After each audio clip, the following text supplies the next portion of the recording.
할렐루야. 우리가 지금 하나님이 인도하시는 과정 7번째 시간을 맞이했는데요. 여러분, 주님을 붙잡는 인생은 참으로 중요합니다. 금방 우리 여러분들도 영상을 통해서 중요한 것들을 깨달은 것처럼 God is work, 하나님은 일하십니다. 우리의 생각대로 움직이지 않아도 하나님은 여전히 우리와 함께 하십니다. 얼마 전에 부통령의 딸이 주님을 진실되게 경험을 했고 책을 하나 냈어요. 제가 그래서 학생들하고 청년들에게 이 단톡방에 올려서 좀 이거에 대해서 깨닫는 것을 좀 올렸으면 좋겠다라고 말을 했었는데요. 제가 이 시간에 여러분들에게 좀 드리고 싶은 말씀이 무엇이냐면, 과연 나는 하나님의 인도하심을 믿고 하나님을 여전히 붙잡고 있느냐라는 것입니다. 코로나19의 어려움 가운데서도 하나님이 일하십니다. 하나님이 여전히 하나님을 붙잡고 있는 자에게 관심을 가지십니다. 몸이 피곤할 때도, 질병 어려움 가운데 있을 때도, 여러 가지 어려운 문제가 내 생각대로 돌아가지 않는다 할때라도 하나님 여전히 그를 붙잡는 사람을 가운데 일하시는 것입니다. 저는 이 시간에 하나님께서 인도하시는 과정 7번째 시간을 함께 나누기 앞서서 여러분들에게 부탁을 드리고 싶습니다. 하나님이 여러분의 인생을 인도하시길 원하십니다. 그 사실을 굳게 믿는 우리 모두가 되었으면 좋겠습니다. 유럽의 바티칸 시티에 가보면 교황의 재단에 있는 베드로 성당을 여러분 볼 수가 있죠. 거기서 제일 유명한 것이 혹시 무엇인지 아시나요? 저도 사실은 가보지 않았기 때문에 모르겠지만 우연히 어떤 분이 여러분 모델하우스 가보면은 그 카메라가 막 돌아가면서 사방에 볼 수 있는 그런 거, 이 모델하우스라는 거 여러분 혹시 아시죠?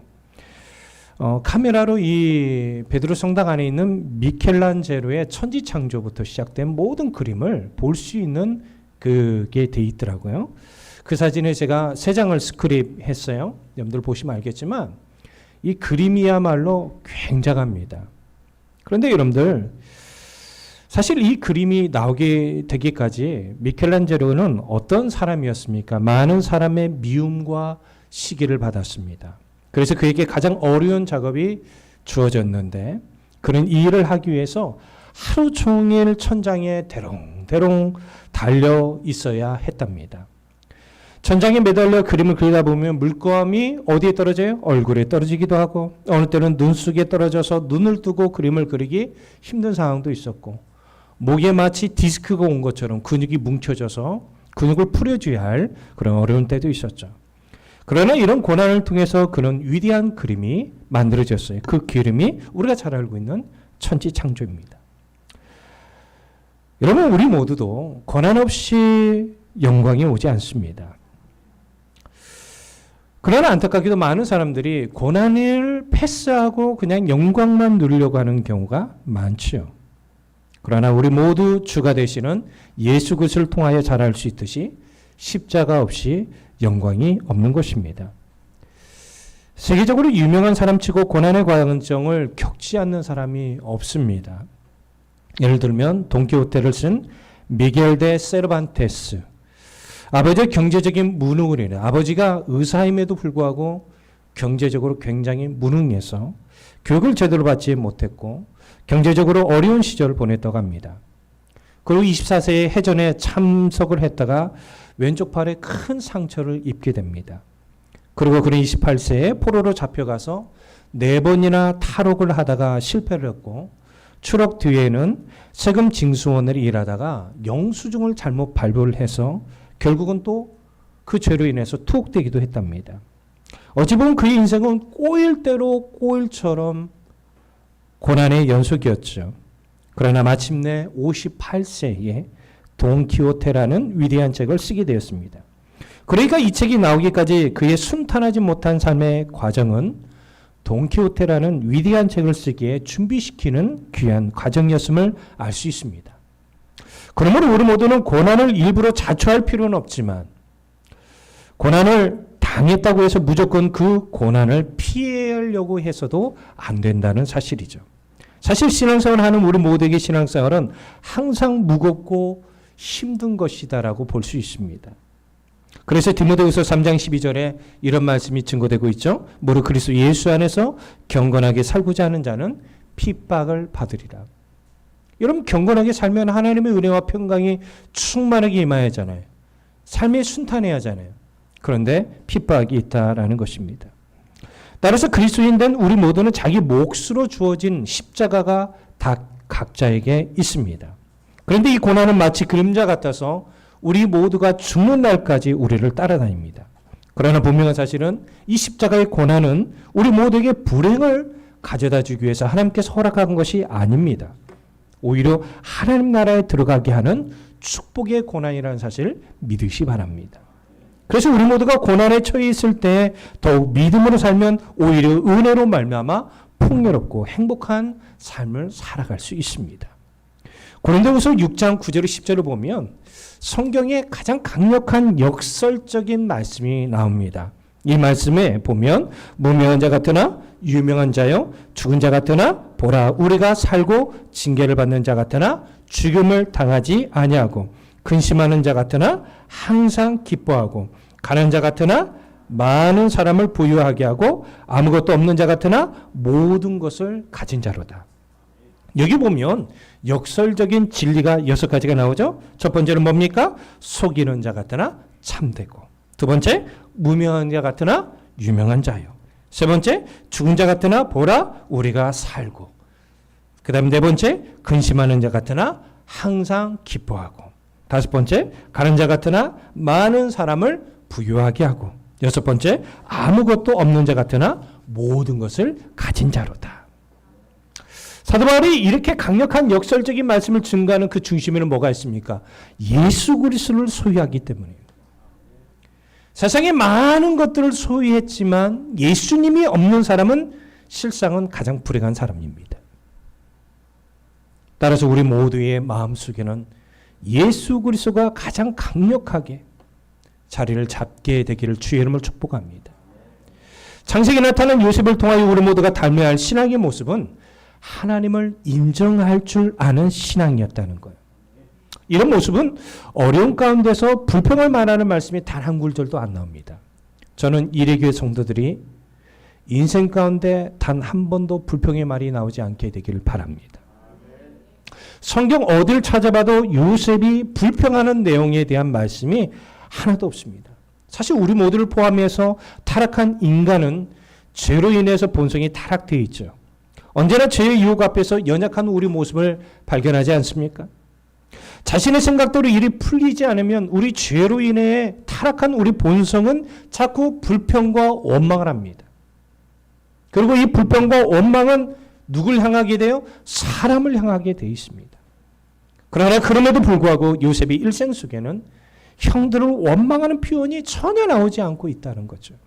오히려 하나님 말씀 가운데 살려고 부단히 힘을 다하는 요셉의 모습을 우리 모두는 볼 수 있는 것입니다. 그는 애굽에 팔려온 자신의 모습을 보면서 불평하지 않았습니다.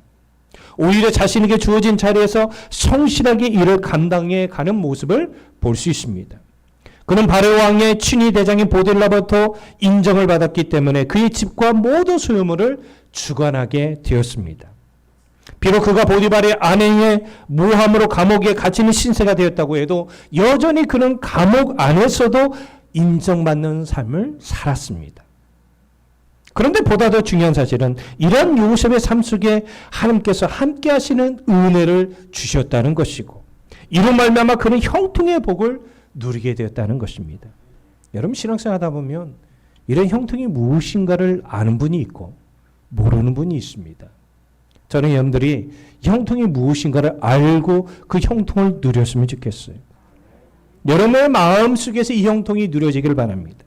그리고 여러분 삶 가운데 이 형통이 살아 역사 움직이는 체험으로 여러분들에게 돌아왔으면 좋겠어요.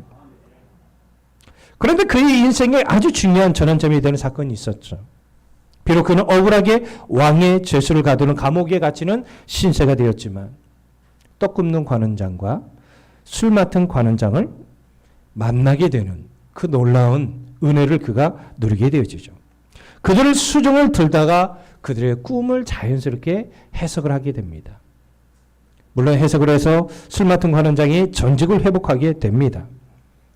요셉을 기억해 줄 거라고 생각했지만 그는 요셉을 기억하지 못하고 2년이라는 시간이 지나게 되죠. 그러나 하나님께서 이 요셉을 귀한 길로 인도하기 위해서 애굽의 바로왕의 꿈을 2번 겹쳐서 꾸게 하십니다. 그리고 술 맡은 관원장의 소개로 요셉은 바로왕을 만나게 되었고 그러나 하나님의 도우심으로 바로왕의 꿈을 해석해 주게 됩니다. 그것은 애굽의 온 땅에 내려질 7년 풍년과 7년 기근인 것입니다. 그리고 오늘 본문의 말씀이 이어지죠. 애굽의 바로왕은 이 요셉이 하나님의 능력으로 되어진 꿈 해석과 더불어서 앞으로 애굽 땅의 풍년과 흉년을 대비해서 해야 할 일들을 듣고서 좋게 여깁니다. 그 흉년을 대비해 풍년 때의 모든 곡물을 거두어서 그 곡물을 바로왕에게 돌려서 각 성읍에 쌓아두는 일입니다. 이 일을 좋게 여긴 것입니다. 그리고 바로는 이런 요셉을 보면서 38절에 보면 감탄하게 됩니다. 자, 우리 38절에 보면 이런 말씀이 있죠. 바로가 그의 신하들에게 이르되 이와 같이 하나님의 영에 감동된 사람을 우리가 어찌 찾을 수 있으리요. 이 말씀이 여러분 의문형으로 되어 있긴 하지만 바로왕은 마치 이렇게 되는 겁니다. 이렇게 명철과 지혜가 있는 사람을 어디서 얻을 수 있으리요. 여러분 바로왕이 불신자 아닙니까? 그런데 그 불신자가 요셉의 신앙에 대해서 극찬하고 있는 것입니다. 그런데 바로왕은 하나님의 영에 감동된 사람이라고 극찬하고 있죠. 이런 극찬이 어디서 나오는 것입니까? 바로 요셉이 꿈을 해석하기 전에 애굽의 바로왕은 이 꿈을 해석할 수 있는 사람을 요셉으로 한 반면에 요셉은 이 능력이 하나님께 있다라는 사실이에요. 여러분 우리가 여기서 알 수 있는 사실은 뭐냐면 하나님이 인정하고 하나님이 축복하고 하나님이 높여주는 사람은 자기 자신을 낮출 수 있는 자입니다. 매사에 모든 일이 되어지면 마음속에서 하나님이 도와주셔서 하나님의 은혜로 되어진 겁니다. 우리가 무슨 일이 잘 되면 사람들로부터 인정받고 또 자기가 조금 이렇게 칭송받기를 원하지 않습니까? 그런데 마음으로부터 하나님을 높이고 모든 것이 하나님의 은혜로 되어졌습니다라는 거예요. 창세기 41장 16절에 요셉이 바로에게 대답하여 이르되 내가 아니라 하나님께서 바로에게 편안한 대답을 하시리다. 아멘. 그러니까 하나님이 요셉을 애굽의 바로왕을 통해서 높여주시는 거예요. 야고보서 4장 10절에 보면 주 앞에서 낮추라 그리하면 주께서 너희를 높이시리라. 이처럼 사람에게 인정을 받으려고 하는 사람은 오히려 넘어집니다. 넘어지게 돼 있어요. 왜? 사람을 보여주려고 일을 하기 때문에. 그러나 사람이 아니라 하나님께 인정받으려고 애쓰는 사람은 오히려 사람들로부터 높임을 받는다는 것을 요셉을 통해서 알 수 있는 것입니다. 저는 그래서 여러분들이 교회 봉사도 마찬가지예요. 사람에게 보여주려고 하지 마십시오. 저는 오히려 봉사란 말이 없었으면 좋겠어요. 헌신입니다. 예수님께서 우리를 위하여 그의 생명을 버리셨어요. 자발하는 마음으로. 여러분 우리가 주의 몸된 교회를 섬기는 것도 마찬가지입니다. 참 요즘 제가 우리 셀리더에 너무나 감사하고 이렇게 간혹가다 우리 성도님들이 나오셔서 교회 청소하고 소독하시고 너무나도 감사해요. 누구는 해야겠죠. 근데 이 더운 날씨에도 와서 꾸준히 묵묵히 하시는 모습을 보면 너무나 감사하더라고요. 여러분 우리들도 이처럼 하나님 앞에 진실되게 자기 자신을 낮추고 이렇게 더운 날씨에 수고하시는데 고생이 많으셔요. 그러면 아니에요. 주님이 나를 위해서 십자가 지신 거에 비하면 아무것도 아닙니다. 오히려 주님께 영광을 돌리고 주님을 높일 줄 아는 우리 모두가 되시기를 주의 이름으로 축복합니다. 그리고 바로왕은 본문 39절 40절에서 또 이어서 이렇게 말합니다. 요셉에게 이르되 하나님이 이 모든 것을 내게 보이셨으니 너와 같이 명철하고 지혜 있는 자가 없도다. 너는 내 집을 다스리라. 내 백성이 다 내 명령에 복종하려니 내가 너보다 높은 것은 내 왕자뿐이라. 바로왕이 자기 왕자 외에 왕자 이 왕 그러니까 이 바로가 이 요셉에게 어떤 권력을 줄 텐데 이 왕을 통제하는 것 외에는 모든 걸 다 할 수 있는 정권을 준 겁니다. 이전에 여러분들 요셉이 보디발의 집에서도 우리 창세기 39장 4절에 보면 이런 말씀이 있죠.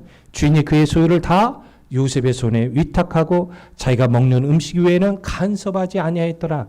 요셉은 용모가 빼어나고 아름다웠더라. 얼마나 요셉이 인정받고 성실한 사람이라는 걸 알 수 있겠죠. 아멘. 이제 바로 왕은 요셉에게 애굽 땅에서 어떤 일이 있든지 할 수 있는 모든 권세를 주기 위하여 하나의 의식을 치르죠. 자기의 인장 반지를 빼어냅니다. 그리고 요셉의 손에 끼웁니다. 이는 바로 왕이 가지고 있는 권위를 요셉에게 부여하고 있는 모습입니다. 그리고 세마포 옷을 입힙니다. 그동안 요셉은 무슨 옷을 입었어요? 노예의 옷을 입었어요. 근데 이제는 세마포 옷을 통해서 그가 그야말로 외적으로 눈으로 보았을 때 걸맞는 사람이 되었다는 것이죠. 이제 바로 왕은 요셉을 자신의 버금 수레에 태웁니다. 곧 이 수레는 왕이 탄 수레를 뒤따르는 수레입니다. 곧 2인자가 타는 수레가 되는 것이죠. 그리고 그 수레가 지나갈 때마다 백성들은 엎드려집니다. 그만큼 그에게 권세가 있다는 것을 우리에게 보여주고 있는 것입니다. 그리고 이 요셉의 부유한 권력에 대하여 다시금 바로 왕이 보증하는 말을 합니다. 본문 44절이죠. 나는 바로라. 애굽 온 땅에서 내 허락이 없이는 수족을 눌릴 자가 없으리라. 아멘. 여기서 바로 왕은 먼저 자신이 바로라는 사실을 말합니다. 자신이 애굽 땅의 바로 왕이라는 사실을 통하여 뒤에 나오는 말을 선포하는 자가 바로 애굽 바로 왕이라는 사실이죠. 따라서 이 말은 절대적인 권력을 가진 바로 왕의 허락이 없이는 요셉에 대하여 어떤 행동을 취할 수 없다라는 공식적인 선포인 것입니다. 그만큼 바로 왕은 요셉에게 애굽 땅의 정권을 가진 자로 선포하는 것입니다. 그리고 45절에서 그의 이름에 애굽의 이름을 부여합니다. 여러분, 얼마나 요셉에 대해서 이 바로 왕이 높이는지를 우리가 이 이름을 통해 알 수 있는데요. 사실은 요셉의 애굽의 이름 사브낫 바네아라는 이 의미에 대해서 우리가 잘 알기는 어렵습니다. 학자들마다 이 의미가 과연 무엇일까 연구하고 연구했지만 참 불분명합니다. 단 1세기 유대 역사가인 요세푸스는 그것을 발견자를 숨김이라고 그의 이름의 뜻을 해석하고 있습니다. 그러나 이 이름도 정확한 건지 아닌지는 우리가 알 수가 없죠. 근데 참 특이한 해석이 되어져 있는 성경이 있습니다. 미국의 리빙 바이블이라고 있는데 이 리빙 바이블에 보면 요셉의 이 애굽 이름 사므낫 바네아라는 이 이름에 대해서 이렇게 해석을 해놨더라고요. 생명과 죽음에 관하여 신과 같은 능력이 있는 자. 그러니까 지금 이 이름을 누가 주냐면 애굽의 바로 왕이 지금 준 겁니다. 그러면 요셉은 이만큼 신적인 존재라는 사실을 아마도 올리는 것처럼 보여진다라는 것입니다. 이제 바로 왕은 애굽의 온의 제사장인 보디발의 딸 아스낫을 그의 아래로 죽입니다. 여기서 오는 히브리어로 태양, 빛을 의미하는 단어죠. 그래서 이곳은 태양을 숭배하는 곳입니다. 여러분, 우리 애굽 땅에 보면 태양신이 아주 중요한 그들의 섬기는 신이었죠. 라, 아톤, 아툼, 호루스가 전부 다 태양신과 관련된 이름들입니다. 여러분, 이 바로왕은 이 태양신의 아들로 여겨졌다고 해요. 따라서 흑암의 재앙은 애굽 사람들이 숭배하던 태양신뿐만 아니라 바로에게도 직격탄을 날리고 있다는 것을 알아야 합니다. 여러분, 애굽 땅에서 하나님께서 흑암의 재앙을 내리셨죠. 이것은 무엇입니까? 너희들이 믿는 태양신은 가짜신이야. 너희들에게 빛을 줄 수 없다라는 거예요. 그러니까 그것을 없애므로 통해서 하나님만이 이 세상에 빛과 어둠을 주관하라는 것을 알려주는 것입니다. 여러분, 이 땅에 어둠의 신은 누굽니까? 바로 사탄마귀입니다. 요한계시록 20장 10절에 보면 또 그들을 미혹하는 마귀가 불과 유황못에 던져지니 거기는 그 짐승과 거짓 선자도 있어 세세토록 밤낮 괴로움을 받으리라. 그러나 안타깝게도 요셉의 장인은 애굽의 온이라는 지역에서 태양신 라를 섬기던 제사장이었습니다. 그리고 그의 이름이 보디베라입니다. 자, 여러분, 애굽 사람의 이름에 라가 들어간 것은 굉장한 권력이 있는 사람만이 쓸 수 있어요. 왜? 라라는 것은 바로 그들이 숭배하는 태양신이에요. 그러니까 아마도 바로 왕이 지금 이 요셉에게 장인으로 허락해 주는 사람이 직접적으로 지금 하는 거거든요. 그러면 이 보디베라는 사람들도 아마도 이 태양신을 숭배하는 제사장들이 여러 명이 있었을 건데 그 안에서도 굉장히 힘이 있는 사람으로 보여집니다. 그러면 요셉의 가정은 굉장히 힘 있는 사람과 맺어지는 이런 놀라운 축복을 허락하고 있다는 걸 우리는 여기서 알 수 있는 것입니다. 이제 47절 이후에 보면 요셉이 바로왕의 꿈을 해석해 준 내용처럼 7년 동안 풍년이 들어 소출이 심히 많았는데 바다의 모래같이 심히 많은 것입니다. 그리고 요셉은 이 곡물을 거두어 각성에 저장하게 하였습니다. 그리고 그는 흉년에 들기 전에 두 아들을 낳게 되죠. 그 두 아들이 바로 므낫세와 에브라임입니다. 그리고 7년 풍년이 그치고 7년의 흉년이 들었습니다. 이 기근으로 말미암은 흉년이 얼마나 심하던지 각 나라마다 있을 정도였습니다. 그러니까 이 흉년은 애굽에만 있는 것이 아니었죠. 그러나 이런 심각한 흉년이 있었지만 애굽 온 땅에는 먹을 것이 있었다는 사실이에요. 이 하나님께서 꿈을 해석하는 것을 통해서 준비되어지니까 남들은 어려움 가운데 있을 때 애굽의 온 땅에는 먹을 것이 있었어요. 그런데 하나님께서 왜 이 일을 행하셨죠? 바로 요셉의 가족들을 애굽으로 이끌려고 하는 하나님의 계획이 있었기 때문이에요. 그 내용이 이제 창세기 42장부터 이어져 가는 것입니다. 그러므로 우리 모두가 신앙생활하면서 어떤 자세를 취합니까? 잠언서 기자는 이렇게 얘기합니다. 잠언서 3장 6절에 너는 범사의 그를 인정하라. 그리하면 내 길을 지도하시리라. 우리는요, 우리가 나갈 길을 전혀 알 수가 없습니다. 하나님만이 우리를 인도해 줄 수 있어요. 이르게 나갈 길, 여러분의 사업장이 나갈 길, 여러분 가정이 나갈 길, 그리고 우리 사랑하는 자녀들이 지금 배우자를 위해서 어떤 우리 청년이 저한테 기도를 부탁을 했는데 이 모든 것도 하나님의 인도하심이 있어야 할 줄로 믿어요. 문제의 해결점은 하나님께 있습니다. 그러면 우리가 이런 하나님의 인도하심을 바르게 인도함을 받기 위해서 어떻게 할까요? 말씀을 통해서 하나님의 뜻을 알아가야 합니다. 그리고 그 말씀의 뜻을 붙잡고 기도해야 돼요. 말씀과 기도에 힘을 다할 때 결국은 하나님이 우리 인생을 지도할 수 있는 그런 길로 나아갈 수 있게 되는 것입니다. 따라서 여러분, 말씀과 기도에 힘을 다하십시오. 그것이 하나님이 여러분의 인생을 인도할 수 있는 가장 중요한 키워드가 된다는 사실을 믿으시기 바랍니다. 저는 이 시간에 한 사람을 좀 소개해 주고자 합니다. 미국의 건축 설계 회사인 팀 하스가 있습니다. 이 회사는 특히 미국의 주차장 건축 설계 분야에서 1인자로 꼽히고 있다고 하죠. 이 회사를 이끄는 신실한 믿음의 사람이 있습니다. 이 사진에 여러분 나오는데 하형록 회장입니다. 한국 사람이에요. 오바마 정권 때 건축 자문위원으로 위촉이 된 사람이죠. 그의 회사인 팀 하스는 미국의 필라델피아에 있습니다. 그런데 이분이 이 회사를 이끌어갈 때에 하나님께서 창구부터 시작이 되어졌는데 이 회사가 지금은 굉장히 큰 회사, 명성이 있는 회사로 세워지지 않았습니까? 그런데 이 회사가 이렇게 되기까지는 잠언서 31장 10절부터 31절에 현숙한 여인에 대한 말씀이 나오거든요. 이것을 자기의 비즈니스에 다 일일이 문자적으로 다 적용했대요. 하나님께서 자기에게 정말 은혜를 주신지 안 주신지를 말씀을 통해서 시험하신 분입니다. 그리고 결국은 하나님의 은혜로 이 회사가 크게 되었고 티마스 회사 옆에 교회를 세워서 지금 이 하형록 이분이 신학을 해서 지금 목회자가 되어져서 목회를 심호하면서 지금 회사를 이끌고 있습니다. 그런데요, 이분이 이렇게 되기까지는 순탄한 인생이 있는 게 아니었습니다.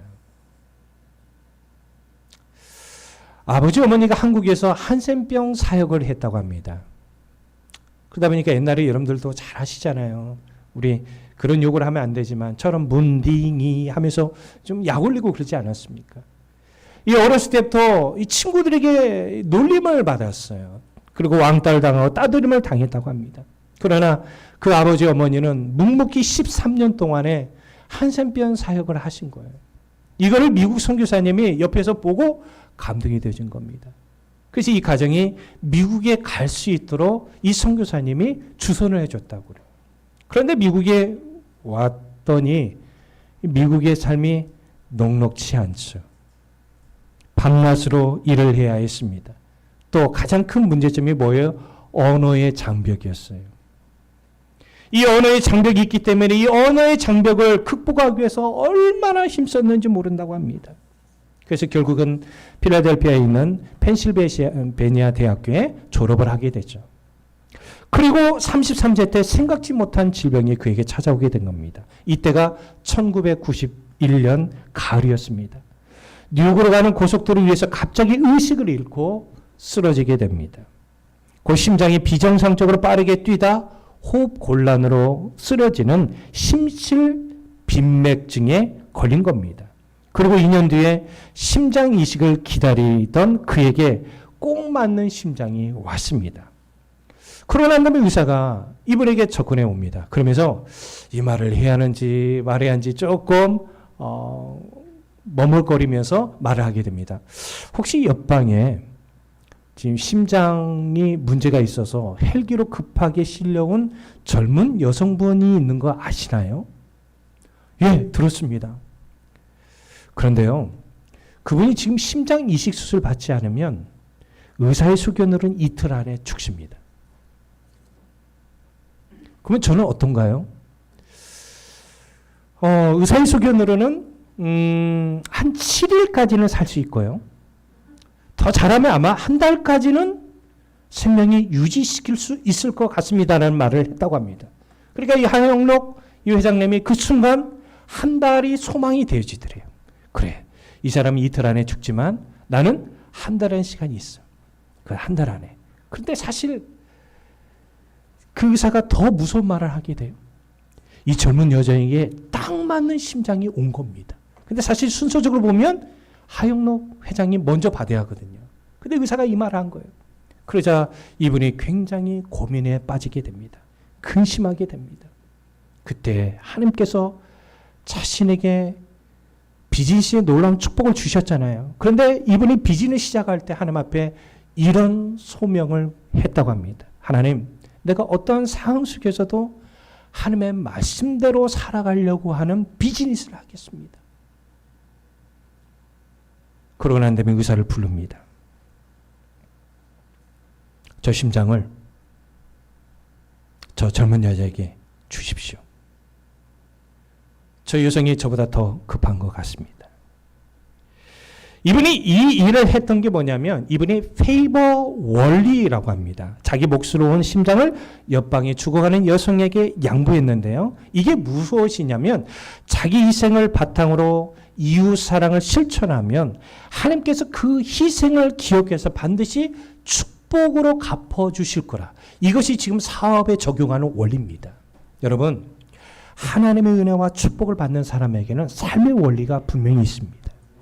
저는 여러분들이 성경적인 원리가 여러분 삶 가운데 녹아 들어가길 주의 이름으로 축복합니다. 아멘. 그러고 난 다음에 이제 심장 이식을 여러분 심장을 양보했으니 어떤 상황이 되겠어요? 일주일 후에 이제 젊은 여자와 같은 상태가 이제 본인이 된 거예요. 이제 바뀌어졌죠. 그리고 한 3주 정도 되니까 심장이 나타났습니다. 그런데 안타깝게도 좋은 심장이 아니에요. 근데 조금이라도 살려면 이 심장을 받아야 하지 않겠습니까? 그래서 심장을 이식을 받아서 이식 수술을 했는데 문제는 뭐냐면 그 뒤에 오게 됩니다. 부작용이 심각하게 오게 돼요. 그러고 난 다음에 6년이 흘렀습니다. 그리고 두 번째 이제 심장 수술을 받게 됩니다. 그렇게 16년을 살았다고 합니다. 그런데요, 딸아이가 아빠 하이킹 좀 가지. 이 얘기를 들어 그래 갈게. 그리고 하이킹을 가다가 갑자기 심장이 멈춘 것 같은 그런 어려운 호흡곤란을 느끼게 됩니다. 바로 전화기를 들고 의사에게 전화했더니 의사가 빨리 오라는 거예요. 병원에 갔더니 이제 의사가 이런 말을 하더래요. 이제 죽습니다. 왜 죽냐면 미국 법에 의하면 심장 이식 수술은 2번이 한계로 정해져 있대요. 리미트가 2개라. 지금 이분이 2번 했죠. 그러고 난 다음에 이제 시간이 좀 지난 다음에 의사가 다시금 와서 얘기했더래요.